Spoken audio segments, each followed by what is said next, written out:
Good morning friends. In today's session let us try to understand market potential analysis, because market potential analysis is important from the viewpoint of new entrants as well as the existing entrants. New entrants will try to understand the extent of penetration already done by the existing players, and the existing players, if they want to launch a new brand or if they want to launch a new product, then they will try to analyze the market potential. So here in this session let us understand the objectives one by one. So first and foremost objective is what are the commercial aspects of the project that we need to understand. Then the demand analysis, how we are going to carry out the demand analysis to estimate the market potential. Then there are some demand forecasting techniques available to estimate the market potential.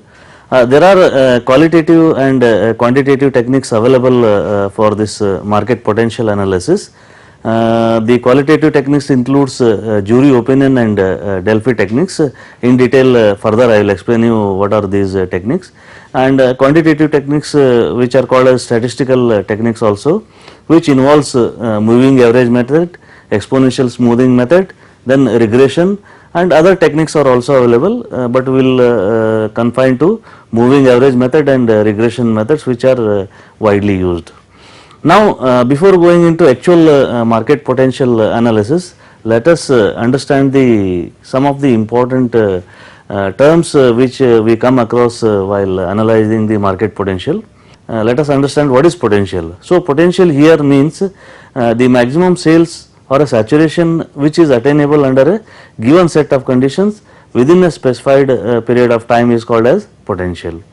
So demand, here demand means customer wants that are backed up by the purchasing power, that is called as a demand.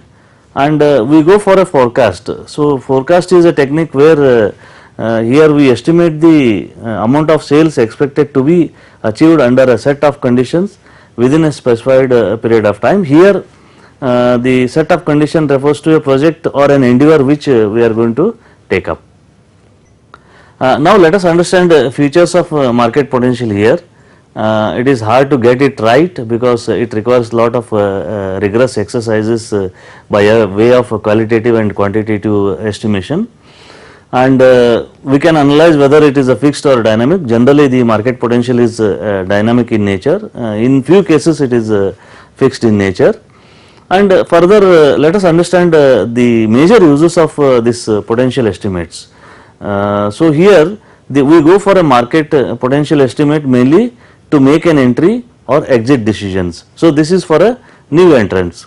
Then to make resource level decisions for a firm level, because so whether we should go ahead with the existing resource or we need to pool some of the resources, that the firm already existing will decide on this issue. Then to make location and other resource allocation decisions at product level, whether they are precise or not. Then to set the objectives and evaluate the performance. The other uses of this market potential is it can be used as a base for a sales forecasting. So now in detail let us try to understand the demand analysis and its importance. So here the market potential of a product or service is the estimated maximum total revenue of all supplies of a product or a service in the market during a certain period. So why this estimation of demand is required? Because you need to analyze what potential exists for a product or a project which you are going to take up. But however, this estimation of demand alone is not sufficient, and other marketing aspects such as proper pricing, distribution and advertising issues are also essential to assess the market. Otherwise alone demand estimation is not sufficient to go ahead with the project. So estimating demand supply gap has been the technique for estimating the market potential for any of the project to be undertaken. Of course there are other techniques available, but this is a first and foremost technique which is applied for a market potential analysis. So now let us try to understand the role of demand forecasting here.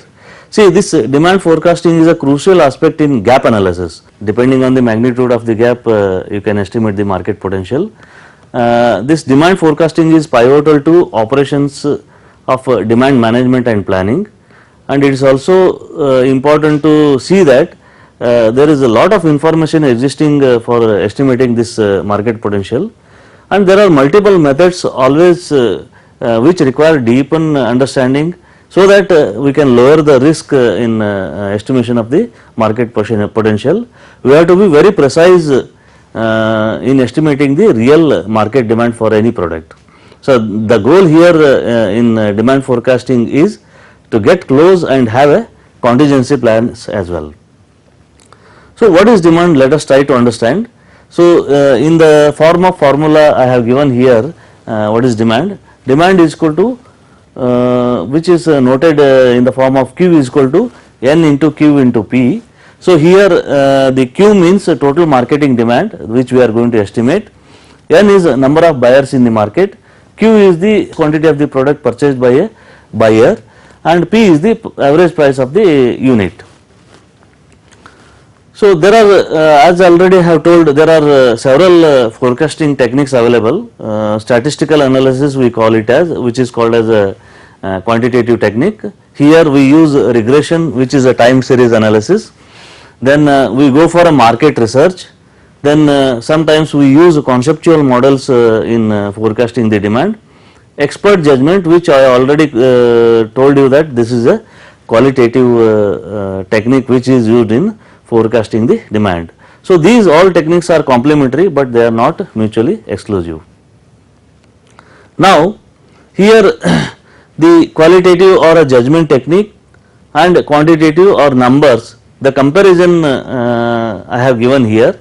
So, in qualitative judgment, it is used when the situation is vague and little data exists, whereas in quantitative methods it is used in a stable situation where historical data exists, and usually this qualitative method is used for a new products, new technology, whereas this quantitative method is used for existing products and current technology as well.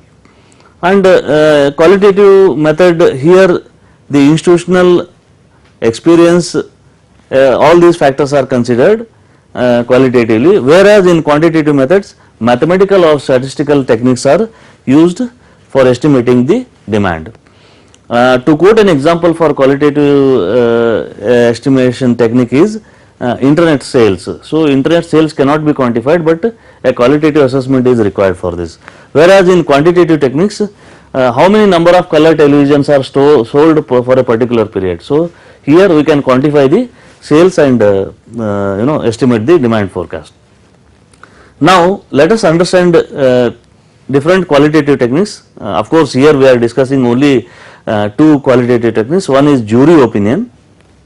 Here jury opinion is a method of combining views of several executives regarding forecast, because executives, they have got an experience in the field, so they will be able to analyze the pulse of the market. So, here the general practice is we will bring together all the top executives from the various fields of management like finance, human resource, marketing, purchasing and production. So, these people will be brought under a common platform and they provide their information, experiences and opinions for a project planning. So, the combination of experiences of different fields will help us in precise estimation of the demand existing for our product which we are going to launch in future. Here this jury opinion is simple and commonly used technique, and it is also less time consuming. As I already told, the other technique, qualitative technique available is Delphi technique. Here in this Delphi technique we draw upon the group expertise by getting individual submissions without the drawback of face to face meeting. So, here systematic, interactive and forecasting technique is used. This technique wherein the convener prepares a detailed questionnaire and mails it to the various experts. Based on the preliminary responses, secondary questionnaire is prepared and resent to the experts.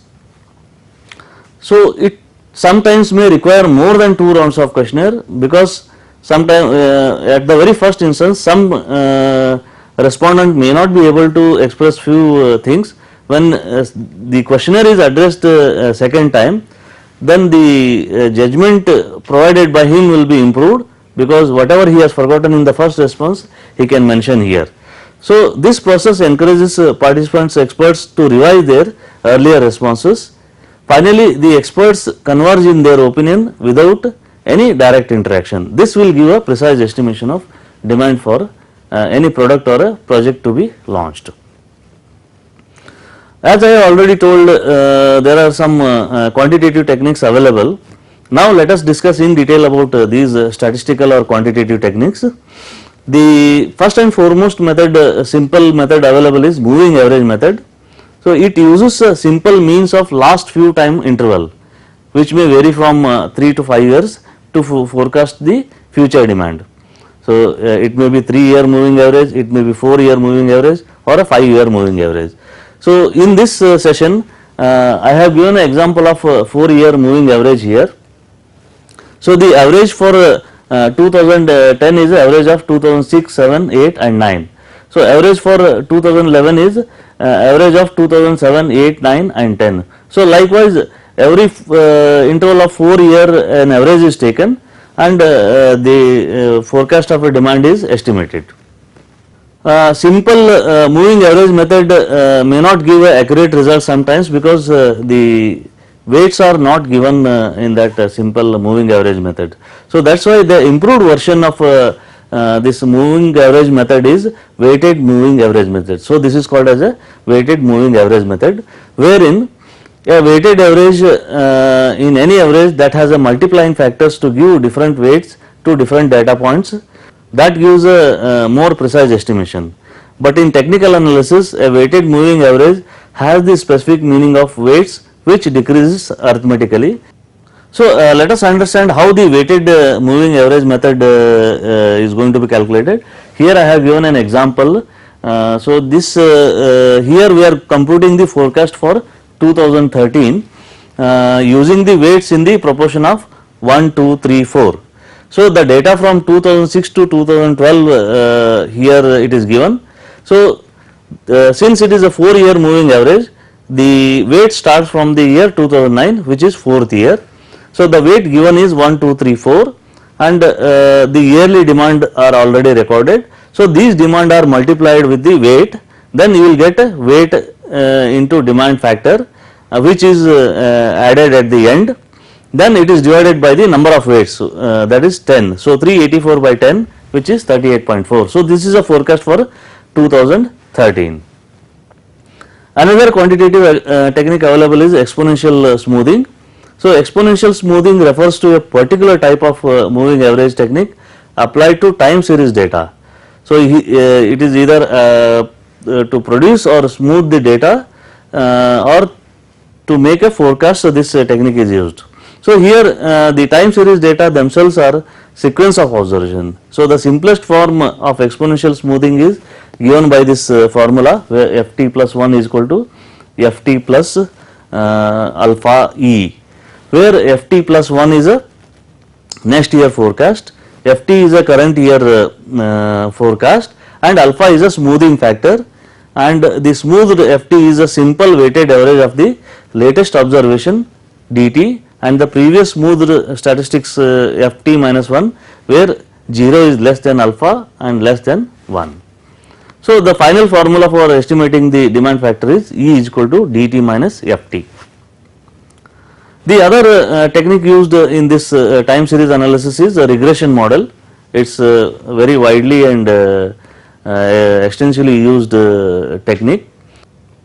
So regression methods involves the determining the trend of a consumption based on past consumption and project for future consumption by extrapolating this trend.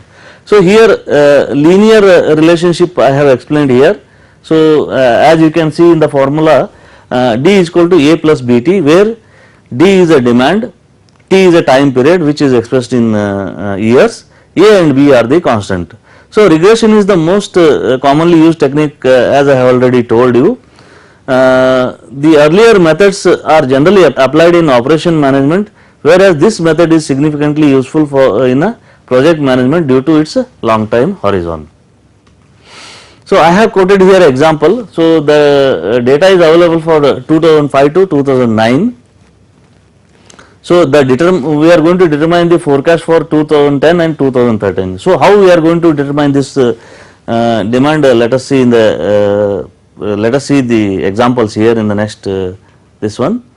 So, the demand for different years are recorded. Then a mid year is identified here, which is assigned a weight of 0.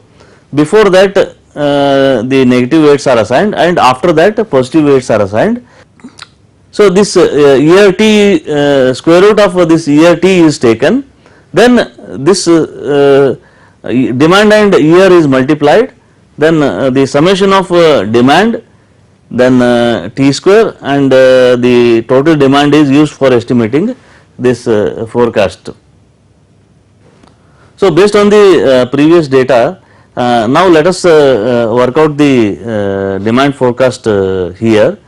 So, here A is calculated by adding the total demand and by dividing the number of observation. B is the ratio of total demand into year to that of t square taken. So, now we got an estimate for A, which is 45.8, B is 5.1. So, forecast for the 2010 is 61.1. So, which you can estimate using the computation devices. So, here T is 3. If you want for sale forecast for 2013, it is 76.3, wherein using T is equal to 6. So, this example shows that the value assigned for a mid year is 0 and subsequent year is plus 1 or 2 or 3 or 4, and previous year it is minus 2, minus 1, and likewise. So, for demand estimation, what are the key success points that let us understand now? There should be a practical precision while forecasting the demand, and one needs to have a structured approach.